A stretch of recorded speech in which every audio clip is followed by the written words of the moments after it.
আপনি কি কখনো ভেবে দেখেছেন পুরীর জগন্নাথ মন্দিরের পতাকা সর্বদা বাতাসের বিপরীত দিকে কেন ওড়ে? আপনি কি জানেন এই মন্দিরের ছায়া কখনোই মাটিতে পড়ে না?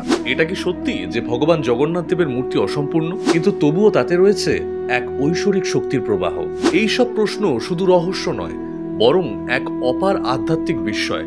পুরীর জগন্নাথ মন্দিরের সাথে যুক্ত এই 21টি রহস্য বিজ্ঞানের যুক্তিকেও চ্যালেঞ্জ জানায়। এই ভিডিওতে আমরা প্রথমে আপনাকে শোনাবো ভগবান জগন্নাথের পবিত্র কাহিনী, তারপর আপনাকে নিয়ে যাব এক অনন্য রহস্য ভ্রমণে, যেখানে আমরা জানবো এই বিস্ময়কর রহস্যগুলোর গভীরে লুকিয়ে থাকা সত্য। তাহলে চলুন শুরু করি ভগবান জগন্নাথের আশ্চর্য কাহিনী। ভগবান জগন্নাথের পবিত্র কাহিনী। ভগবান জগন্নাথের উৎপত্তি নীল মাধবের রহস্য। অনেক যুগ আগে ইন্দ্রদুম্ন নামে এক প্রতাপশালী রাজা জানতে পারেন এক গভীর জঙ্গলে নীল মাধব নামে এক দেবতার গোপনে পুজো করা হয়। রাজা তার বিশ্বস্ত দাস বিদ্যাপতিকে রহস্য জানার জন্য পাঠান। বিদ্যাপতি অনেক খোঁজাখুঁজি করার পর পৌঁছে যান শবর সম্প্রদায়ের কাছে, যারা নীল মাধবের গোপনে পূজা করতেন। কিন্তু সরাসরি দেবতার দর্শন পাওয়া সহজ ছিল না, তাই শবর সম্প্রদায়ের প্রধান এক কৌশল নেয়। বিদ্যাপতির চোখে কালো কাপড় বেঁধে তাকে জঙ্গলে নিয়ে যাওয়া হয়, যাতে সে পথ চিনতে না পারে। কিন্তু বিদ্যাপতি ছিলেন বুদ্ধিমান। তিনি লুকিয়ে নিজের হাতের সর্ষের দানা ফেলতে থাকেন, যাতে ফিরে আসার সময় পথ চিনতে পারেন।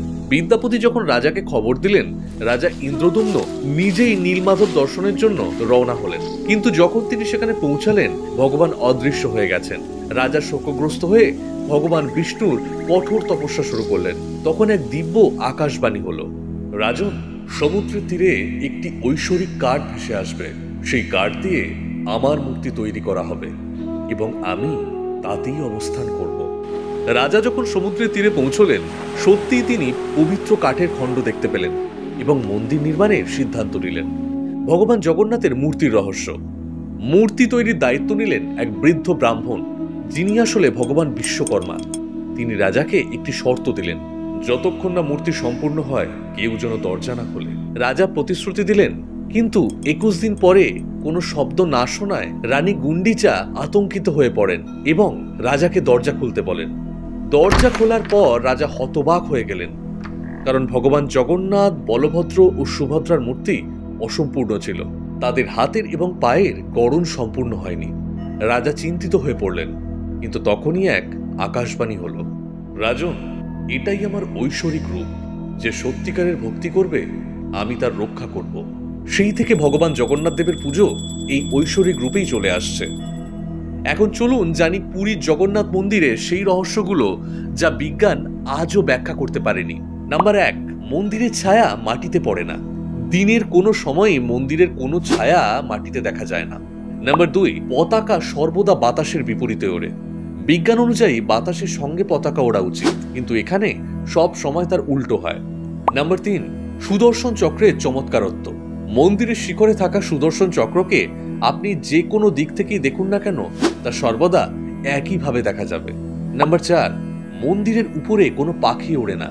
সাধারণত সব মন্দিরের উপরে পাখি বসে, কিন্তু জগন্নাথ মন্দিরের উপর একটি পাখিও কখনো দেখা যায় না। নাম্বার 5, মহাপ্রসাদের অলৌকিকতা। 56 ভোগ কখনো কম হয় না, কখনো বেশি হয় না। যতজনকেই দেওয়া হোক না কেন, তা শেষ হয় না। নাম্বার 6, মন্দিরের ভেতরে সমুদ্রের গর্জন শোনা যায় না। মন্দিরের বাইরে সমুদ্রের শব্দ শোনা যায়, কিন্তু একবার ভিতরে প্রবেশ করলে একদম নীরবতা। নাম্বার 7, স্নান পূর্ণিমার রহস্য। এই দিনে ভগবানকে স্নান করানো হয়, এরপর তিনি 15 দিন অসুস্থ হয়ে থাকেন। নাম্বার 8, রথযাত্রার অলৌকিকতা। লক্ষ লক্ষ মানুষ যখন রথ টানেন, তখন আচমকা রথ নিজে থেকেই চলতে শুরু করে। নাম্বার 9, মন্দিরের রান্নার অলৌকিকতা। 7টি মাটির হাঁড়িতে একসাথে রান্না করা হয়, কিন্তু সর্বোচ্চ হাঁড়ির খাবার আগে রান্না হয়। ভগবান জগন্নাথের মহিমা অপরিসীম। পুরীর জগন্নাথ মন্দির শুধু একটি মন্দির নয়, এটি একটি ঐশ্বরিক শক্তির কেন্দ্র। এখানে ঘটে চলা অলৌকিক ঘটনাগুলো আজও বিজ্ঞানীদের জন্য এক রহস্য হয়ে রয়েছে। আপনার যদি এই ভিডিও ভালো লেগে থাকে, তাহলে জয় জগন্নাথ কমেন্ট করুন এবং এই ঐশ্বরিক কাহিনী সবার সঙ্গে শেয়ার করুন। জয় জগন্নাথ। আমাদের চ্যানেলটি সাবস্ক্রাইব করুন এবং নতুন ভিডিওর আপডেট পেতে বেল আইকনে ক্লিক করুন।